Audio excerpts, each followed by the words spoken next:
ही साथ चर्चा हो रही है इन तस्वीरों की भी जो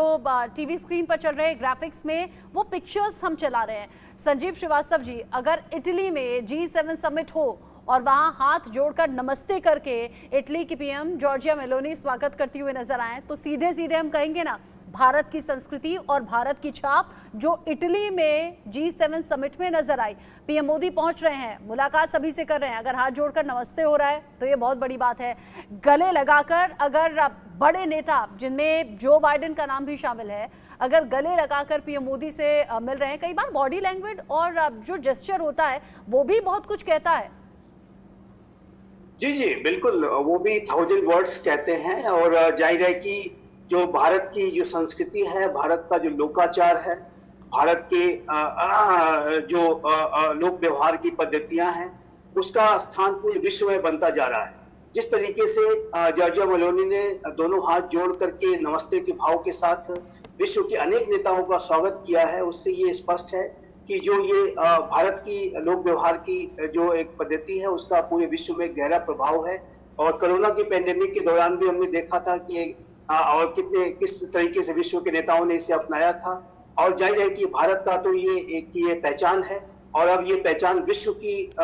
नेताओं में एक उनके लोक व्यवहार की पद्धति में शामिल हो गया है। तो ये हमारे लिए बहुत गर्व की बात है, और ये भारत की सॉफ्ट पावर की जो एक ताकत है उसको भी दर्शाता है। भारत आर्थिक शक्ति तो है ही, सामरिक शक्ति तो है ही, एक सॉफ्ट पावर के क्षेत्र में भी। और जाहिर है कि भारत की जो इतिहास है, भारत की जो सिविलाइजेशन है, जो भारत की आइडेंटिटी है, वो बहुत ही ज्यादा गहरी है, प्रगाढ़ है। और वो जो उसकी जो छाप आज विश्व पटल पर दिखाई देती है, तो ये निसंदेह पूरे भारतवर्ष के लिए गर्व की बात है। और भारत के प्रधानमंत्री श्री नरेंद्र मोदी की स्वयं की अगर उनके विश्व के नेताओं के साथ संबंधों की बात करें, तो ये जो संबंध है वो बहुत ही अच्छे तरीके से वो निभाते हैं। और जाहिर है कि भारत के प्रधानमंत्री श्री नरेंद्र मोदी ने, चाहे वो अमेरिका हो, चाहे वो रशिया हो, चाहे वो विश्व के अनेक लोकतांत्रिक राष्ट्रों के नेताओं के साथ उनके मित्रवत संबंध है, उनके वो एक बहुत अच्छी एक केमिस्ट्री डेवलप कर पाने में सफल होते हैं। और ये किसी एक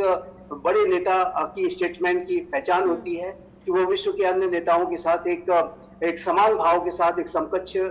तरीके से मित्रवत संबंध स्थापित कर लें। तो ये प्रधानमंत्री मोदी के व्यक्तित्व की विशेष जो खासियत है, और जिसका कि बहुत बड़ा लाभ हमारे पूरे राष्ट्र को मिलता है। और आप देखिए तो जिस तरीके की तस्वीरें सामने आई हैं, जिस तरीके से वो विश्व के नेताओं के साथ, G7 के बड़े नेताओं के साथ मिल रहे हैं, उनको जैसा स्थान दिया जा रहा है, चाहे वो फोटो सेशन हो, चाहे वो बैठकें हो, तो उससे ये पता अवश्य चलता है कि ये पूरे भारत का जो कद है वो कितना बढ़ गया है। और एक बात मैं अवश्य कहना चाहूंगा कि भारत के प्रधानमंत्री श्री नरेंद्र मोदी समय समय पर इस बात को कहते हैं कि जब वो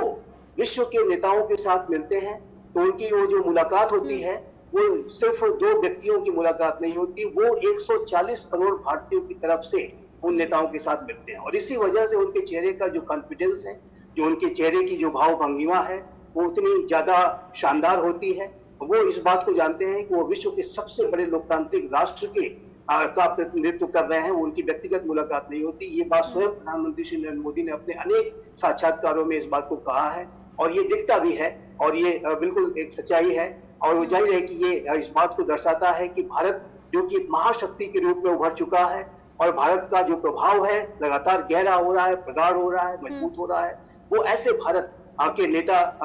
के तौर पर राष्ट्रों के नेताओं के साथ मिलते हैं, और जिसकी की वजह से इन तस्वीरों में वो जो एक उसका जो प्रतिरूप होता है वो इतना शानदार हो जाता है। एक बात और मुझे बताइएगा, चूंकि जो G7 समिट में तस्वीरें ली गई हैं वो वीडियोस तो हम लगातार दिखा रहे हैं, लेकिन एक तस्वीर जिसकी चर्चा बहुत ज्यादा है G7 समिट की पिक्चर है जिसमें सभी वर्ल्ड लीडर्स के साथ में पीएम मोदी सेंटर में नजर आ रहे हैं, और बहुत से लोगों ने सोशल मीडिया पर इसके बारे में बात की है। संजीव जी, अगर आप इसको समझा पाए, प्लेसमेंट कितना ज्यादा इंपॉर्टेंट होता है इस तरह के समिट में, क्योंकि लोगों ने प्लेसमेंट पर ही टिप्पणी करते हुए, बात करते हुए ये वीडियो और तस्वीरें जो हैं वो ज्यादा से ज्यादा साझा की हैं गर्व के साथ। देखिए, वैसे तो राष्ट्रों के बीच में जो संबंध है वो एक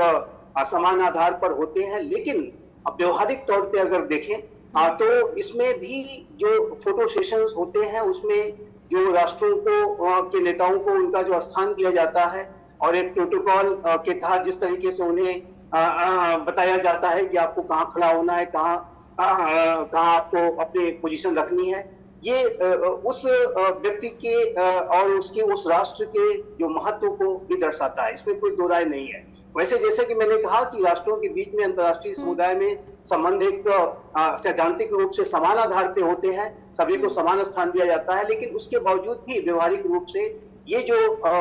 महत्ता राष्ट्रों के नेताओं की उनके पोजीशंस के आधार पर देखी जा सकती है, उसे व्यवहारिक रूप से पीएम मोदी के लिए कहा जाता है कि पीएम मोदी दिन में 18 घंटे काम करते हैं। यहाँ चुनाव हुआ, उधर शपथ हुई, तीसरी बार प्रधानमंत्री के तौर पर जिम्मेदारी संभाली, यहाँ बैठकों का दौर चला और फिर विदेश दौरे पर चले गए। सफलतापूर्वक G7 समिट में शामिल होने के बाद अब वापस लौटे हैं। आनंद, अब जब हिंदुस्तान लौट आए हैं, आगे के भी तो प्रोग्राम्स हैं, डल झील के किनारे पहुंचना, वाराणसी पहुंचना, क्या कुछ शेड्यूल रहने वाला है?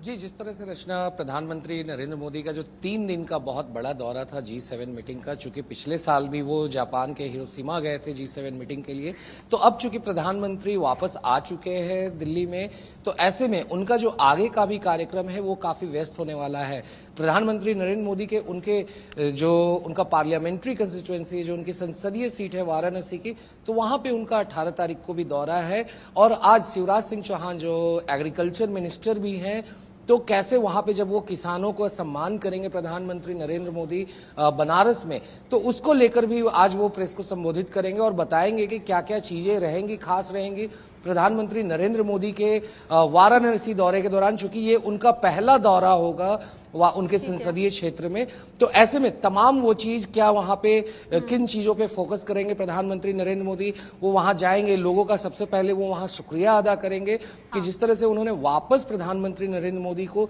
तीसरी बार जो है वाराणसी के सीट से चुनाव जितवाया। तो ऐसे में आने वाले दिन बहुत ही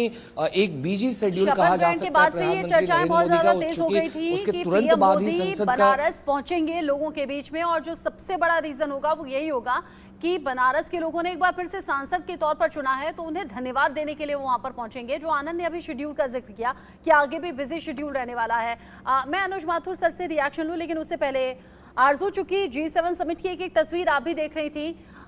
वर्ल्ड लीडर्स के साथ जो मुलाकात हुई है, बातचीत हुई है, उसमें सबसे ज्यादा आपको तस्वीर कौन सी खास लगी? क्या जो बाइडेन के साथ में हाथों में हाथ पकड़कर काफी देर तक बात करते हुए, फिर एक दूसरे को गले लगाते हुए, या फिर जॉर्जिया मेलोनी जो हाथ जोड़कर नमस्कार कर रही हैं, सर झुकाकर नमस्कार कर रही हैं और फिर उसके बाद में कुछ देर तक बातचीत करती हैं पीएम मोदी से? फिर तो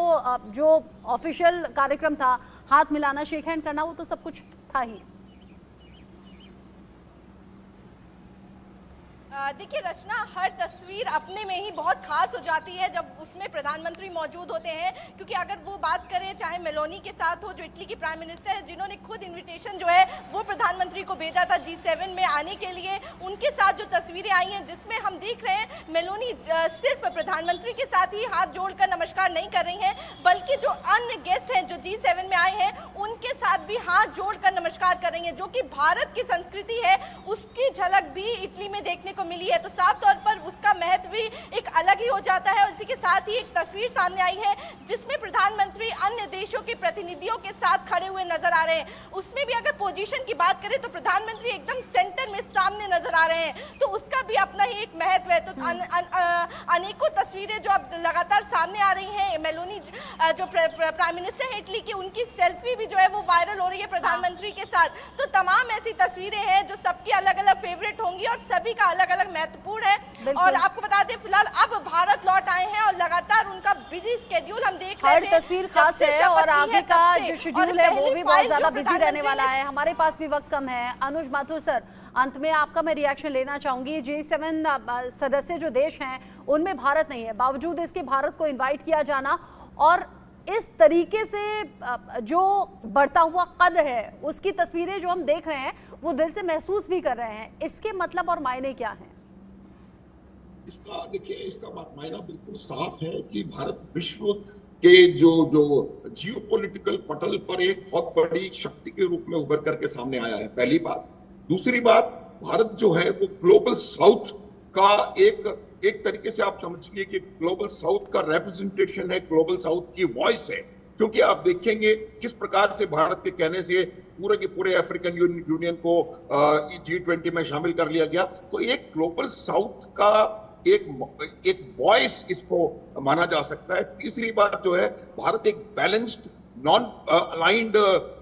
अप्रोच करके चलता है, और यही वजह है कि वो ज़ेलेंस्की और पुतिन और नेतान्याहू और सबसे एक साथ मिलकर के एक प्रकार से वो बातचीत कर सकते हैं। तो ये तमाम चीजें आप देखेंगी, उसकी वजह से आप पाएंगे कि हर बार G7 में या किसी भी महत्वपूर्ण अंतर्राष्ट्रीय सम्मेलन में प्रधानमंत्री नरेंद्र मोदी जी को अवश्य बुलाया जाता है, क्योंकि वो एक बहुत बेहतरीन तरीके से एक तो उनकी केमिस्ट्री वर्ल्ड लीडर्स के साथ बहुत अच्छी। थोड़ी देर पहले मैं बता रहा था कि विदेश नीति उस पर निर्भर करती है। आप देखेंगे किस प्रकार से पूरी दुनिया के तमाम बड़े से बड़े लीडर नरेंद्र मोदी के कायल हैं, और उनसे जी रचना। मुरीद, जो नेता हैं उनमें जो बाइडेन का नाम भी सामने आता है, जो तो सीधा कहते हैं कि भाई आपका तो ऑटोग्राफ लेना पड़ेगा। हमें याद है इससे पहले भी अंतर्राष्ट्रीय अलग अलग मंचों पर दोनों नेताओं की मुलाकात हुई है। आप सभी का शुक्रिया, अनुज माथुर सर, संजीव जी और साथ ही आरजू आनंद भी मेरे साथ में जुड़े हुए थे इस डिस्कशन में साथ में रहने के लिए और अपडेट हमारे दर्शकों तक पहुंचाने के लिए। इसी खबर